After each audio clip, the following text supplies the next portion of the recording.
Tesla's Gigafactory starts producing batteries, but the company still misses the mark this quarter. Find out how we spent billions of our hard-earned dollars on this holiday season, and virtual reality exercise, plus a smart hairbrush that's listening to your head. All that and a whole lot more coming up on Tech News Today. This is Twit. Bandwidth for Tech News Today is provided by CashFly at CACHEFLY.com.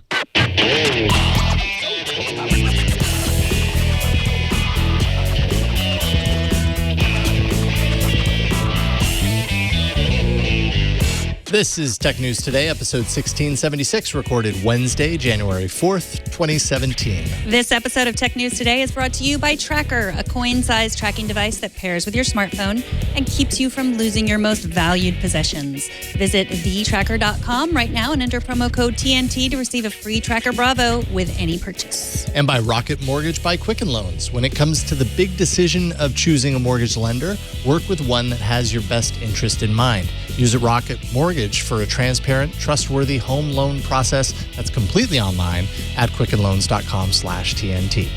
And by Epson's new EcoTank printers. With Epson's line of SuperTank all-in-one printers, you can print thousands of documents without running out of ink. EcoTank is loaded and ready to print when you are. Visit Epson.com/EcoTank to find out more.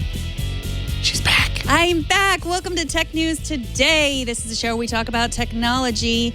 And I am back from the new year. If you are listening to this and not watching, good for you, because I have a big scar. Well, it's not a scar yet.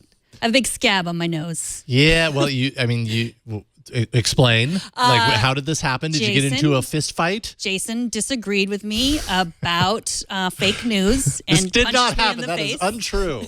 No, I got a ski in the face over vacation, which means it was a fantastic vacation. Yeah, I would say that's a badge of honor. I was going to say we are the Rocky and Mickey of tech news. Rocky. Yeah. But in Rocky, Mickey, the coach, ends up dying. So that's probably not a good thing for me to be. No, don't die. I'll try not to. Okay. Try my very best. All right. I think the tech news will keep us from dying today.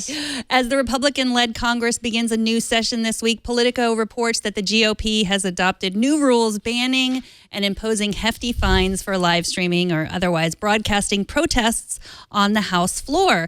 Now, you might remember how some representatives used live streaming to broadcast a gun control sit-in after official cameras were turned off. That happened in June. But now fines for streaming protests would start at $500 for the first offense and could go as high as $2,500.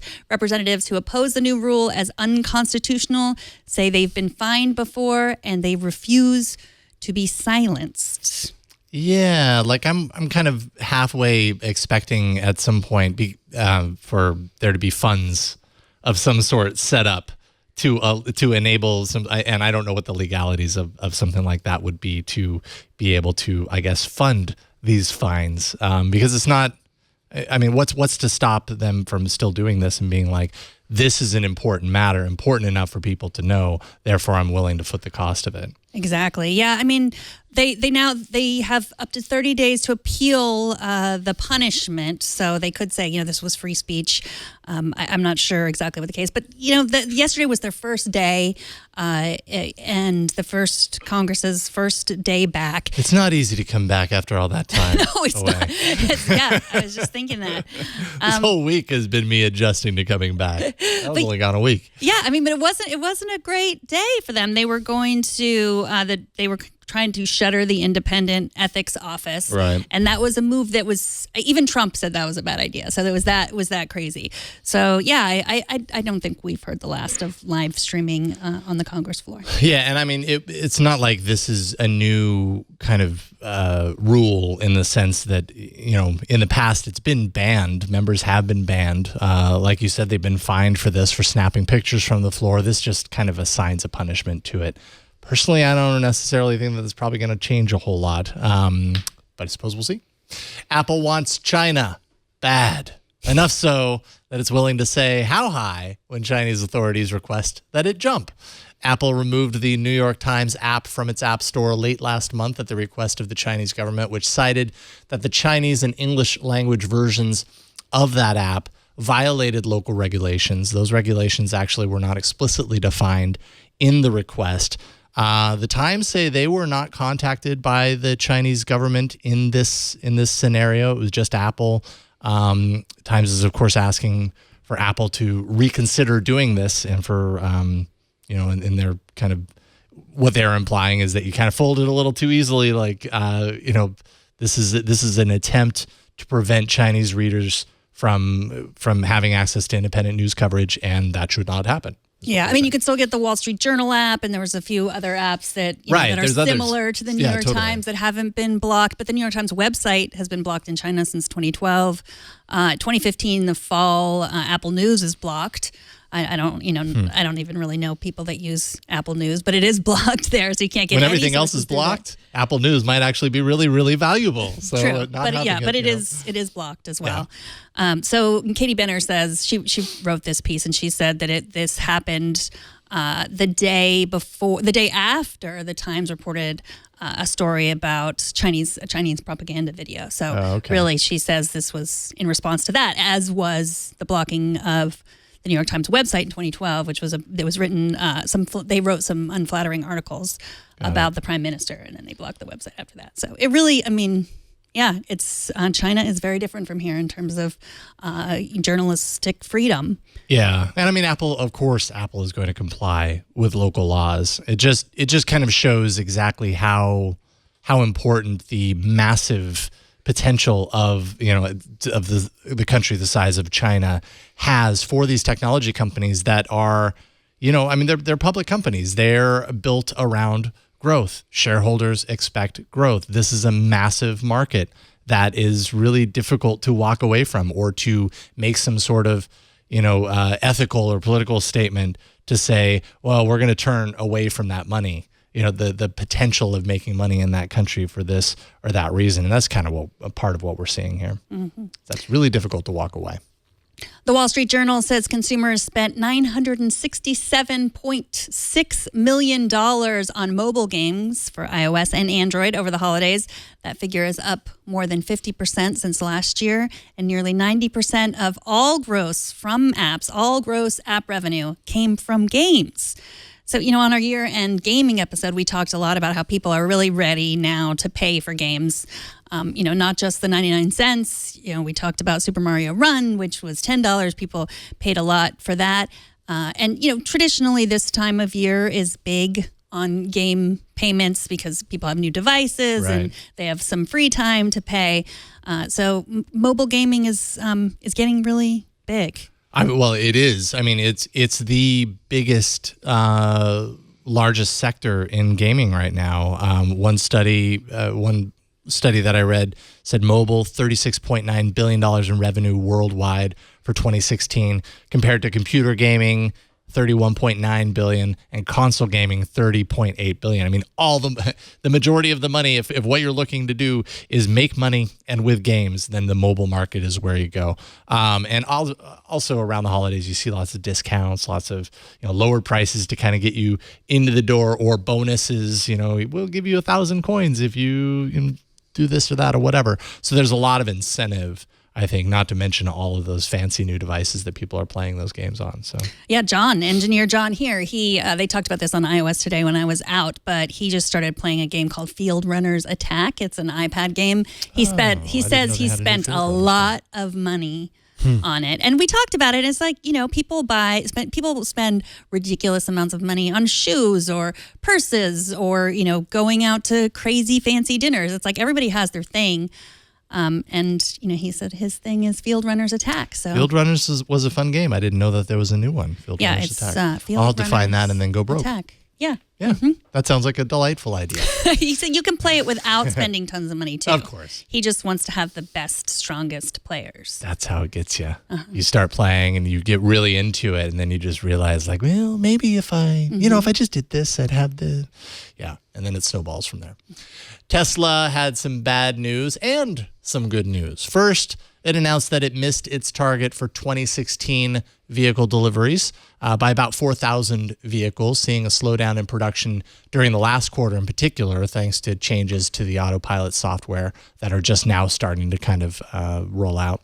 But today, Tesla started producing batteries at its new Gigafactory in Nevada, which is under construction, currently only around 30% complete in construction, but yet they've already opened it. And that seems to have shot Tesla stock to a 3-month high. So shareholders are really happy to see that. Gigafactory was originally slated to start mass producing batteries sometime around 2020.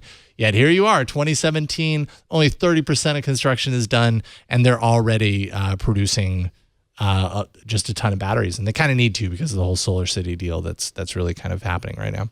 Yeah, I mean, there's a lot of articles about this. Like, what do you pay more attention to? The fact that they missed their guidance? They missed their guidance by 4,000 cars, or the fact that they opened this Gigafactory that's, going to be the biggest factory in the world. And it's going to be, by 2018, it'll double the world's production capacity for lithium-ion batteries. Wow. It's going to make, give insane. so many jobs, new jobs to people. So or to robots. Let's be real. Probably to robots, but Well, right now it'll be people. Eventually, For now, robots. it'll be people. And I have a friend who's a recruiter, and one of their clients is Tesla, and she says it's really hard to get people, to work for Tesla, and they're offering a good wage. But I guess it's apparently still hard to find people to work there.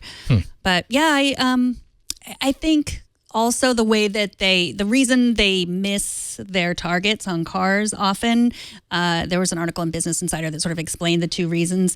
And one of them is, as soon as like a giant factory for a regular automaker, as soon as the car leaves their factory, it's considered sold because it goes to a dealer. And then, it's like we delivered that car to a dealer, but Tesla doesn't have dealers. So when they have to wait to show that a car has been delivered, it has to go into a person's hand. They have to sign the forms, say they have it. And, so it's harder to deliver cars. Right. It's not just here you go, now do something with these. Right. It's they're making the deals directly with the people. And who knows, maybe, for a number of reasons, why does that not end up hitting the hands of the people who wanted to buy it? I mean, we heard earlier this year that they were going to that they had to kind of lower their forecast and that they were going to miss it. I don't know, coming in 4,000 is shy, yes, of what they had targeted, 80 to 90,000 car deliveries, and they came in somewhere around 76,000. Could have been a lot worse. I mean, earlier this year, it actually seemed like it was going to be potentially worse than that. So I guess that's not too bad in the grand scheme of things. Mm-hmm. Medium, the publishing platform started by the founder of Twitter and blogger, announced layoffs today. In a post on his struggling platform, Ev Williams said they will let go a third of their employees, close their offices in New York and D.C., part ways with transitional executives, and refocus on a, quote, less proven way to pay writers. Williams said writers should be paid on their ability to enlighten and inform, not their ability to attract the most eyeballs. But he wasn't clear on exactly where that payment would come from or whether or not Medium would adopt the paywall system.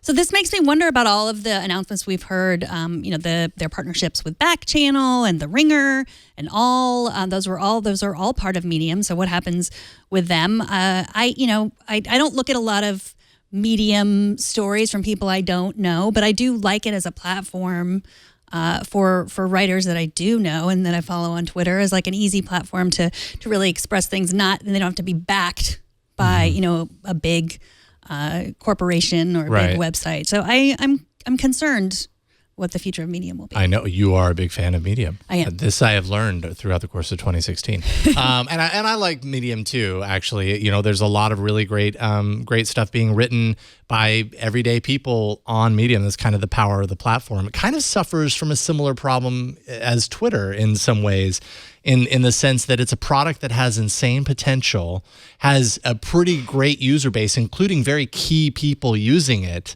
And including President Obama just the other day, writing on Medium and choosing Medium as the platform for writing something, yet struggling to kind of figure out some of those monetary challenges that are inherent.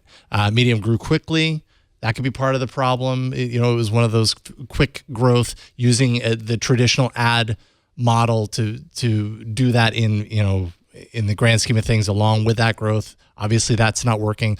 But he also says, Williams said that the ad model leads to things like clickbait, fake news. There's a lot of kind of influence and reasons why the ad model can influence how you write and what you write and that sort of stuff, and trying to get away from this. So this seems in some ways a little bit bigger than we need to make money differently, and even more like it's making a statement as well in the kind of the current state of publishing online. Yeah, I mean, because how do you support if no one's going to pay for content, if no one's willing to subscribe to any of the places that they read content from? There's no way for writers to get paid unless there's the advertising model, which leads to, yes, I want as many people looking at what I'm writing at all times. So that means I'm going to put in a headline that will attract people that might be You wouldn't false. Believe what blah, blah, blah did when blah, blah. Or anything that it's not. I mean, it's the model is flawed because Medium is a great place for Obama. It's a great place for the head of Google's self-driving department to talk about. It's great for all that, but is it great for someone who wants to make a living as a writer, who wants to do research, who wants to take time to fact check?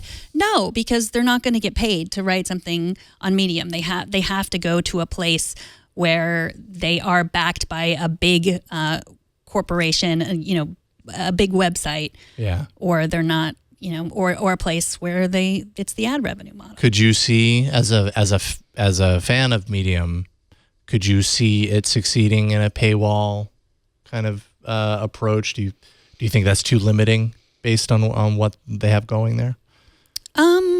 I don't know. I mean, we subscribe, like Leo subscribes to a lot of sources which we use for work, but I personally, I don't put my money where my mouth is. Like I don't subscribe myself to any, I'm not a member of any websites that I read with my own money. I don't. So many of the sites, I mean, they offer the free and they offer the paid, or they offer you a number of things for free before you have to kind of accept the fact that you don't have access unless you do pay. Right. So yeah, I mean, I understand that completely. I wonder if that would work for Medium, and if not, then what is the approach? How do you end up making money?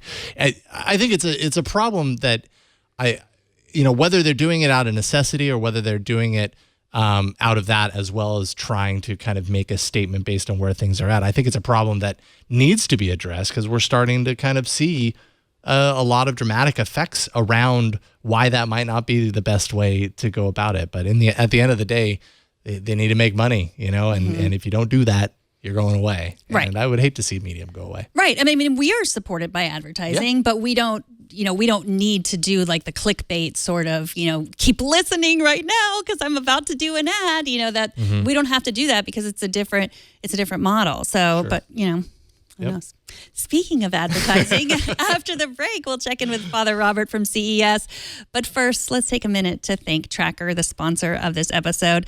Now, another company making some new announcements at CES is Tracker. That's a product you've probably heard about on this show before. They've made some improvements to help us find all our lost possessions. Newsweek reports the average American wastes 55 minutes a day looking for things that they own but cannot find. Tracker makes losing things a thing of the past, and we'll tell you how to get one for free.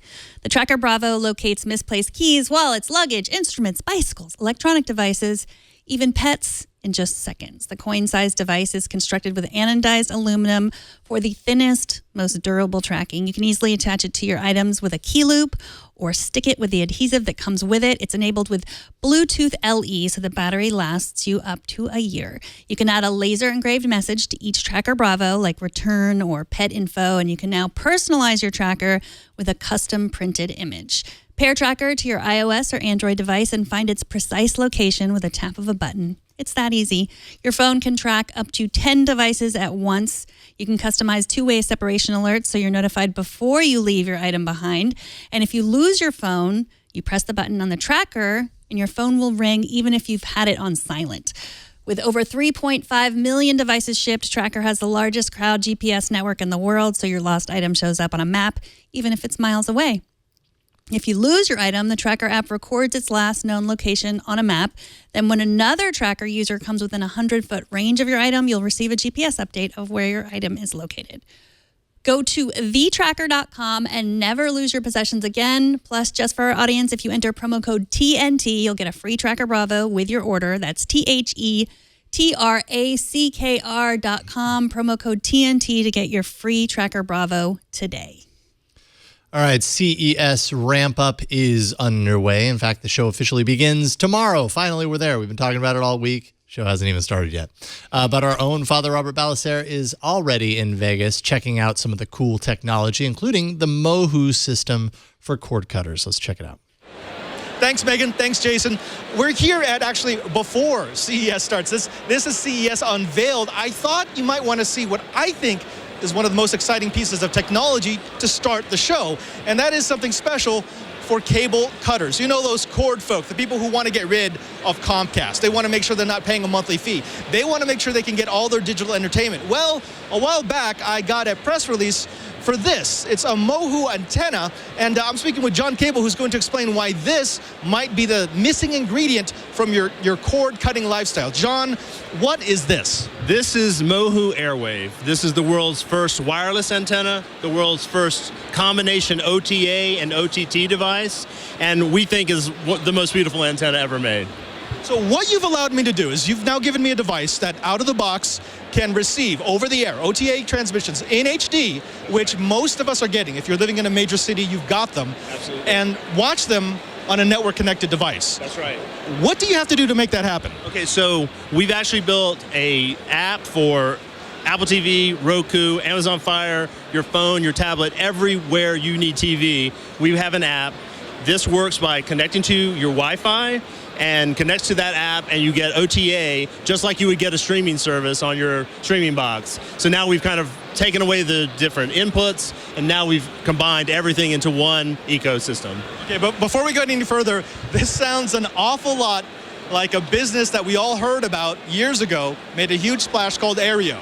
They bought a building in New York, they set up arrays of antennas, and then they sold over-the-air broadcasting to people who wanted, well, what was happening in New York. The whole idea was, look, we're just renting you space.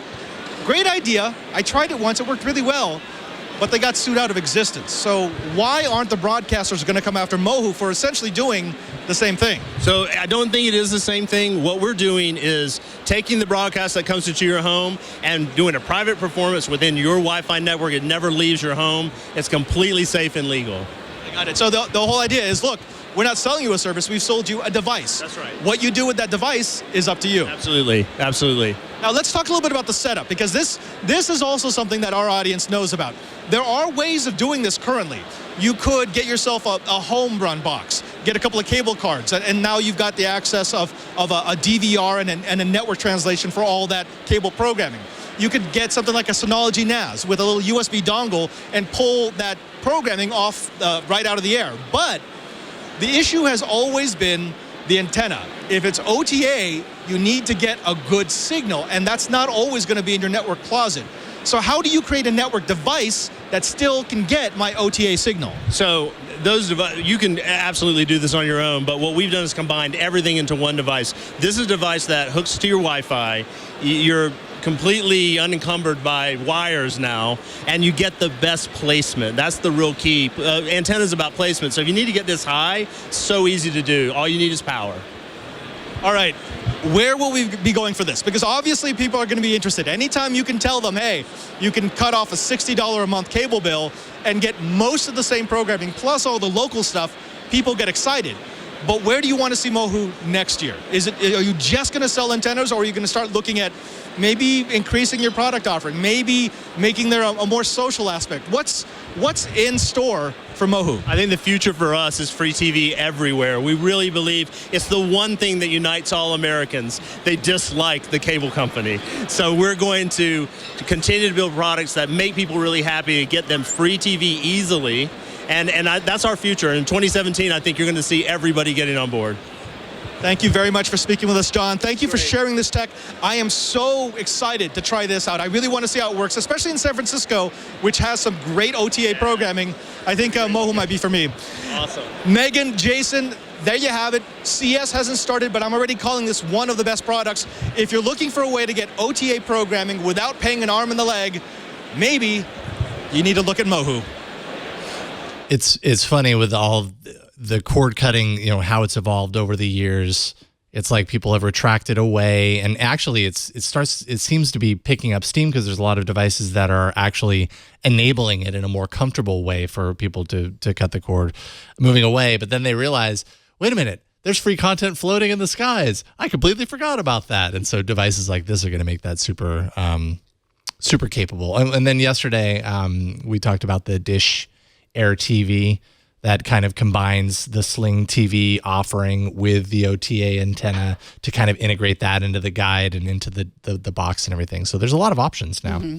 Yeah, I mean, it is interesting because we were just talking about using the advertising model versus free, but TV's always done both, right? Yeah, I mean, not always. It wasn't all, it used to be, it's always done the advertising model, but we've just gotten used to paying for commercial TV for so long because, we don't, the antenna wouldn't work. I wonder if that would work locally, because I know just with attaching an antenna near Petaluma, it doesn't, we can't get Yeah, I mean, I've tried the indoor antennas around here, and those are not strong enough. I'm told if I actually go the rabbit ears or the on top of the roof antenna approach, I'll probably have better luck. I just don't want to do that. But this is probably what needs to happen in order to make it work. And I would totally use one of these types of devices in order to do that because, I mean, the content is out there. Mm-hmm. Might as well grab it. Just grab it. Just grab it. Obviously, a big thanks to Father Robert Ballester, who's out in Vegas with the crew. They chatted with the folks at Moho, and we really appreciate it. Father Robert is going to have a bunch of coverage from the show floor over the next few days here for Twit. You're going to find that once it publishes at twit.tv/specials. But we are not done with CES on this show. We've got a bunch of other things to talk about. But first, we have to thank a sponsor of this episode, of course. We want to thank Rocket Mortgage by Quicken Loans. When it comes to the big decision of choosing a mortgage lender, it's important to work with someone you can trust who has your best interest in mind and who can help kind of hold your hand through the process. I know when I was applying for a mortgage and going through that whole process, it's not like what you have at the end of the rainbow, but kind of you need a little bit of help to get there. And finding all of that information, of course, my wife and I had to dig this up from all over the place. It was not the easiest thing to coordinate, to manage. Doing it kind of long form was not that fun. With Rocket Mortgage, you're going to get a transparent online process that gives you the confidence to make an informed decision and to do it easily. You don't have to waste time searching through stacks of paperwork or your old files. With Rocket Mortgage, you can securely share your financial information to get a mortgage approval in minutes. You can even adjust the rate and the length of your loan in real time to make sure that you get the mortgage solution that's right for you. Whether you're looking to buy a home or even if you want to refinance your existing mortgage, you can lift the burden of getting a home loan by using Rocket Mortgage. So skip the bank, you skip the waiting, go completely online. Take it into your own hands. Go to quickenloans.com/TNT. That's quickenloans.com/TNT. Equal housing lender, licensed in all 50 states, NMLS consumeraccess.org, number 3030. And we thank Rocket Mortgage by Quicken Loans for their support. All right, time to get back into the weeds of CES for more tech gadgety goodness. First up is LG, who announced a slew of things, including, by the way, the fact that all of their appliances going forward are going to have Wi-Fi connectivity. So we've officially entered the age of internet. But we like robots here on TNT, so let's check out LG's Hub robot. It's a, quote, intelligent home assistant. We'll see if it's intelligent when we get our hands on it. That LG says is meant to compete with Google Home and Amazon Echo. Some of the models have wheels, 2 glowing blue eyes. It can talk to appliances, kind of like, LG's own Wi-Fi enabled appliances to control them as well. The smaller models don't actually have wheels. I think it's the large model that's meant to be in like, they have a model that's meant for like hotels or whatever for department stores. Yeah, exactly, for informational things. But it looks like an airport, maybe. Yes, airport, another great place for this robot. So what do you think? Do you want one of these to replace your Echo? No, actually, I think instead I'm going to take googly eyes and put them on my Echo because it seems like the eyeballs are what really make the robot. Yeah. Anthropomorphic. That word. You know, yes. Anthropomorphic. Anthropomorphic. You know what we're talking about. You know the words that we're trying to say that apparently we can't talk anymore. In other words. Yeah, I mean, in some ways, the Google eyes that you're talking about remind me of the robot that we actually talked about yesterday on the show, the Curie robot, which, by the way, I had no idea that they were going to be a sponsor. That was announced this morning. So Curie is a sponsor on the network. Apparently things are going well for Curie. Did not know that yesterday, but there you go. There's my disclosure. And you wouldn't believe what that robot could do for you. It can blink its eyes. That much I know. And you get that here as well. So if you need eyes with your smart assistant, here you go. LG's got you covered. Well, I also think the display is important. Like that, we've heard rumors that there will be a future Amazon Echo with a display. And then you start to think, like, what's the difference between that and an iPad that you can control with your voice that had better voice control than Siri? Yeah, I mean, I like robots. I have always liked robots. But I wonder, I mean, do you have to have LG? Do you have to have because it's supposed to be able to talk to your washing machine and, vacuum your room when just you to leave, know. Yeah, just to you know. leave and it's like, oh yeah, okay, we'll vacuum. Yeah, like the Jetsons robot. But do you have to have all the LG devices, or do they just have to be connected to the internet and maybe not an LG device? I'm hoping that it's wider than just LG's devices. I guess I don't know the answer to that exactly, whether it's going to just talk with other internet connected devices. What standard is it working on for IoT? Because there's at least a few different standards out there. What exactly is this? What language is it speaking in that regard? I don't know. I think if they're doing it right, they're opening it up. But they did just announce that all of their appliances going forward would have that capability. So I could also see them pulling the kind of thing where it's like our entire ecosystem is meant to work together tightly and seamlessly. So Anthropomorphically. Yes. There, I did it. You got it. You got there with the word. Faraday Future made some big announcements at CES. Now, we haven't heard much good news from the LA-based Chinese-backed Faraday Future since last CES when they revealed a high-concept electric car. Back in November, the company made some bad news when they shut down their Las Vegas factory after falling behind on payments.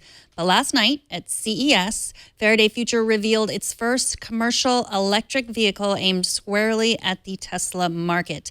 It's called the FF91. It has a 378-mile range, 1,050 horsepower, and a 0 to 60 mile per hour time of 2.39 seconds, which makes it faster than the Tesla in that sense. Jalopnik said the car comes equipped with 10 cameras, 13 radars, 12 ultrasound sensors, and LiDAR.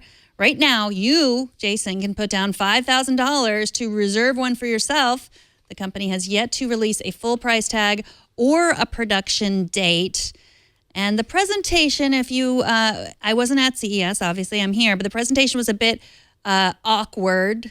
You got your wallet out. Get my wallet maybe out. before you totally open have your $5,000 in here. We should take a look and watch what happened when they tried to watch it self-park. Now, YT, I would like you to send the car onto center stage in the way that you would do it if you arrived home one evening and wanted to send the car to the garage. So using the auto valet park, just press the button and it will find its way to the garage. Whoa. Of course it's going to work, right? And then they step back. What? And it thinks for a while. What? And it thinks for a little while. And okay, it seems like it's a little bit lazy tonight. Their hopes and dreams are crushed. You would like to say a few words to the... That's really so too bad. It never does it. It's lazy. They anthropomorphized the car too. It's not lazy. It's just not working. So put your wallet back. I'm going to put this back in my pocket because I'm not impressed. I mean, it's a nice looking car. Facial recognition for keyless entry. You walk up and it goes, "Oh, I know you." It probably doesn't say that out loud, but it recognizes your face and then you can just get in. I wonder how that works with pictures of you. Yeah. Because there's a pretty big payoff here if that actually works. It's estimated to cost $180,000. So, not for me necessarily, but Someday, aspire to this. Someday it will be for us. I did watch that video several times because it's not only that it doesn't self-park, but like I had a moment where like, is it going to just, go full on Christine on the stage there and just zoom out into the audience?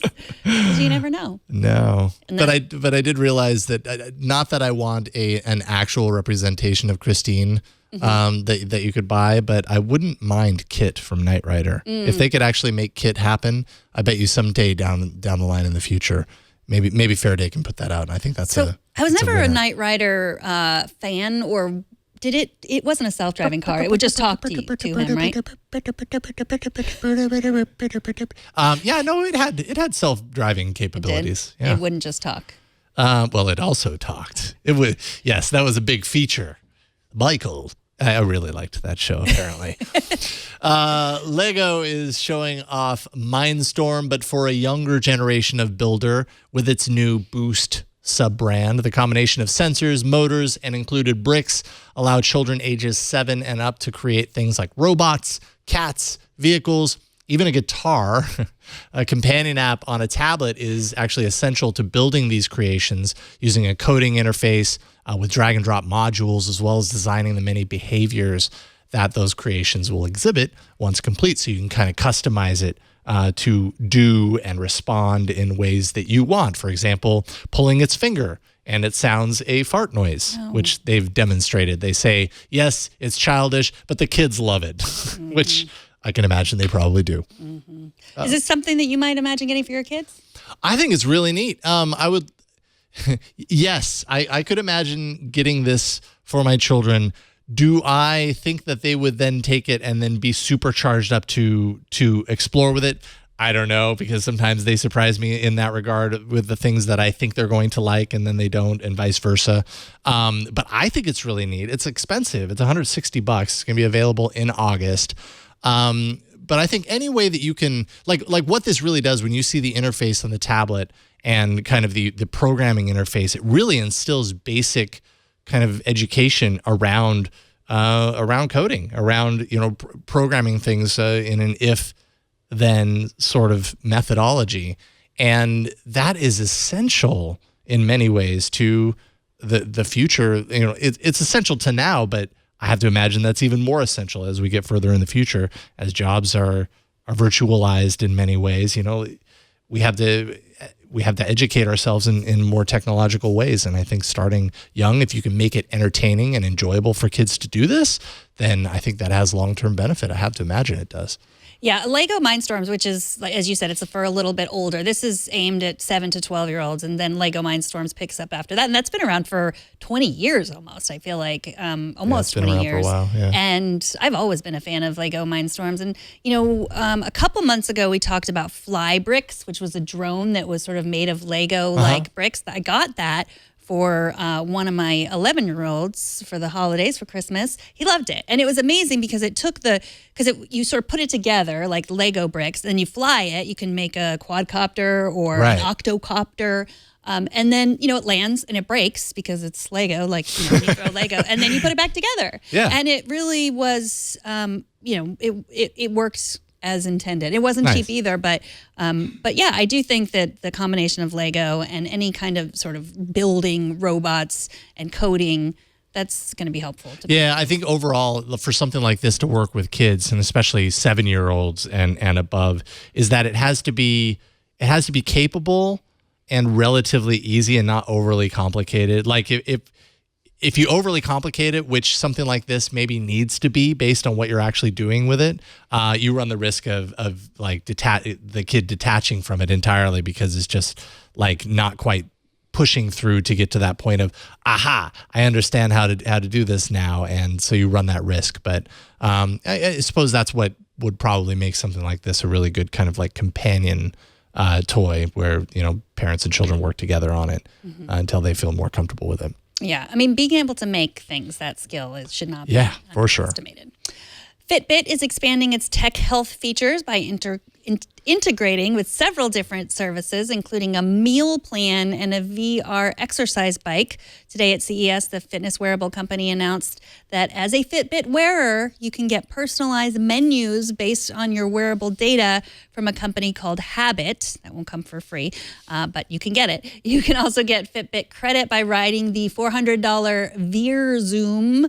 That's a virtual reality bike that lets you strap on some goggles and actually pedal through a world as a race car driver, a tank commander, even a Pegasus. I think Russell Hawley talked about this briefly on a show before on Monday.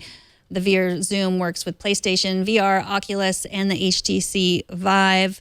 So some announcements from Fitbit. The Habit is a $300 toolkit that will take your data from your Fitbit and know exactly what you need to eat based on all kinds of biomarkers, 60 biomarkers. I'm not sure what that means, but it sounds like something you'd pay $300 for because you wanted to lose weight. Now, if I could use the Fitbit to actually cook my food for me, help me pick what I need to eat and then make it for me, that would be actually really nice. $399.99 for the Veer Zoom system. That seems worth it. I want to seems be pretty a Pegasus, reasonable, actually, considering. But you have to also have the VR, which is not. Well, yeah, of course, you've got to have the VR. You already have it, and you want to pretend like you're pedaling a Pegasus while you're pedaling a Pegasus. Yeah, because it's who doesn't? Boring. I don't know. If you don't want to pretend like you're pedaling a Pegasus, please email me at megan@twit.tv. I need to know. I'm sure the experience is probably really immersive when you're flying on a Pegasus and what you're actually doing is moving your legs and riding a bike. But their video where it shows them riding a bike superimposed on top of the Pegasus that's flying through, I don't know if that necessarily motivates me to say I need to do this. It kind of looks a little cheesy, but what you gonna do? See, I don't know. I could see how if you were in the view though, that would probably be really cool. Probably be pretty cool. I don't know. Have you always wanted to fly a Pegasus? Always. Be honest. Yeah, always, since Never-Ending Story. Ah, okay. That wasn't a Pegasus, but that was something. That's what I want to fly. Yeah. Yes. Oh man, the Never-Ending Story. I have to watch that again. Samsung and Google. Sorry, you're taking me back right now. Samsung and Google partnered up to unveil the Chromebook Pro and Chromebook Plus, two Chrome OS laptops with some unique features. Both have 12.3-inch touchscreen displays. Those touchscreens, of course, make them ideal for running Android apps, which you can do in Chrome OS now. Also, 4 gigs of RAM, 32 gigs of storage. The display can actually fold all the way around, revealing a tablet form factor when you need it. And finally, docked inside the laptop is a stylus. Not an S Pen, they say. It's just kind of a stylus, so it doesn't have some of the advanced features of an S Pen. That can be popped out when needed. It docks similarly to the Galaxy Note series.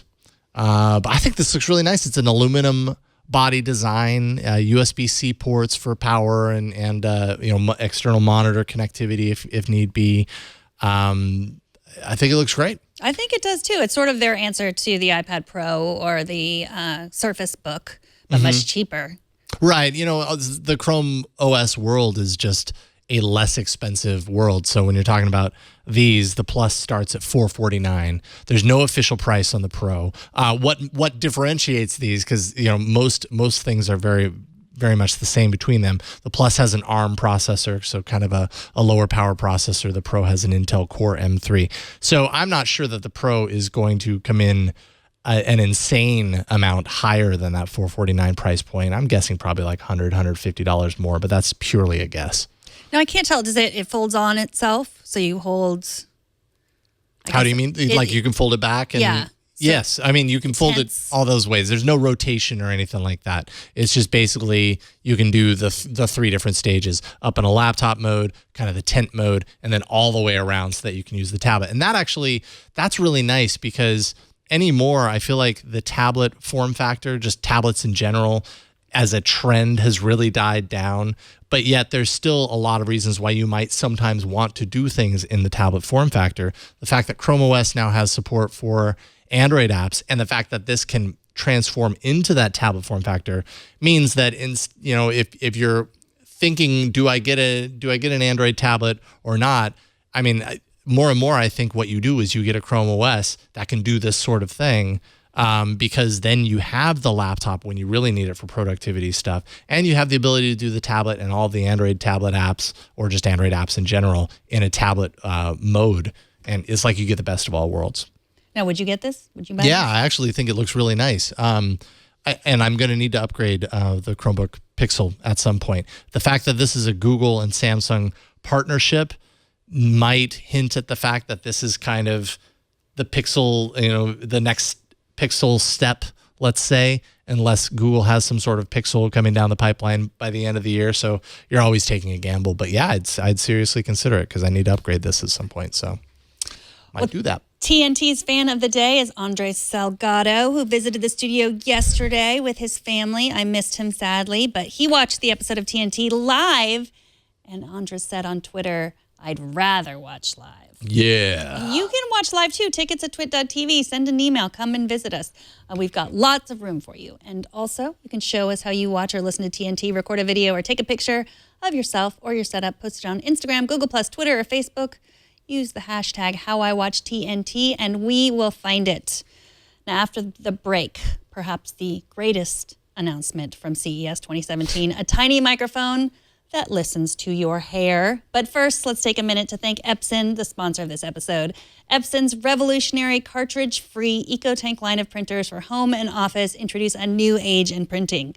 The EcoTank ET4550 wireless all-in-one printer doesn't use ink cartridges. Instead, it features an amazing, innovative, refillable ink tank, earning the title of CES 2016 Innovation Awards honoree. No more out-of-ink frustration. It includes up to 2 years of ink. That's equal to 11,000 black pages or 8,500 color pages. You can save up to 80% on ink with low-cost replacement bottles. Also, it's powered by precision core printing technology. It has auto two-sided printing and a 30-page auto document feeder. Easy wireless printing from tablets and from your smartphone. All EcoTank printers deliver an unbeatable combination of convenience and value. With Epson's EcoTank line of printers, you'll have the freedom to print without running out of ink. The Epson EcoTank system was named the 2016 Small Biz Windows Printer of the Year. You can visit epson.com/ecotank right now to transform the way your home, office, or work group prints. For the best combination of ease and value, turn to the Epson EcoTank printers. That's epson.com/ecotank. And we thank Epson for their support. Last year, you might remember my CES fascination with the $4,000 Samsung smart fridge. Do you remember that? I remember that. Thankfully, it wasn't one of the Samsung products that split off into a million pieces throughout the year. But also I didn't get it. And so this year I'm setting my sights a little lower on the $180 smart hairbrush from L'Oreal Kerates brand. The brush announced at CES contains an accelerometer, a gyroscope, commodity sensors, come on, and tiny microphones that listen to your hair and tell you whether it's breaking. The Kerates Hair Coach, powered by WeThings, then connects to an app and tells you how to care for your hair. And when I say how to care for your hair, I mean it tells you what products you need to buy. Pretty much. You spend close to $200 for something to market products to you. Sign me up. Well, did you know that your hair breaks? I mean, I know that hair breaks. Do I need a brush to tell me? I mean, I go to get my hair cut every other month or so. That's a professional that every 2 months is looking at my hair and can tell me if my hair is breaking. Mm-hmm. That's as much runway as I need to know about whether my hair is breaking or not, I think. Well, it's available later this year. I mean, I sometimes feel like I need a hair coach. Yeah? Yeah. Does your brush really need algorithms? I think so. It can tell breakage, not just breakage, but damage, tangles. I do think that you need to get a review unit of this and do a full review. I think it's very essential. I'll just brush my hair like Marsha Brady on the show. I'll have the nose like Marsha Brady and brush my hair 100 times. And you're teaching the AI every time you brush. Yes. It gets smarter and smarter. I think it's totally creepy. Let's be honest, that microphones would be listening to you all the time from your hairbrush. I hadn't thought about that aspect. I mean, it's probably not sending that anywhere. It's not connecting to the internet, right? Well, it's connecting to your app on your phone. Your brush is connecting to the app on your phone because that's necessary.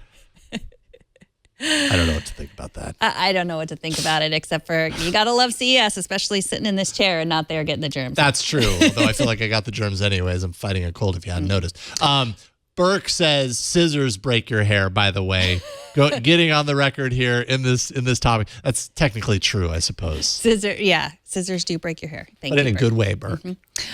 Now, we heard from many of you that you wanted a Twit store. You said it, you wanted it, and here it is. The new Twit store is now open. Doors are open.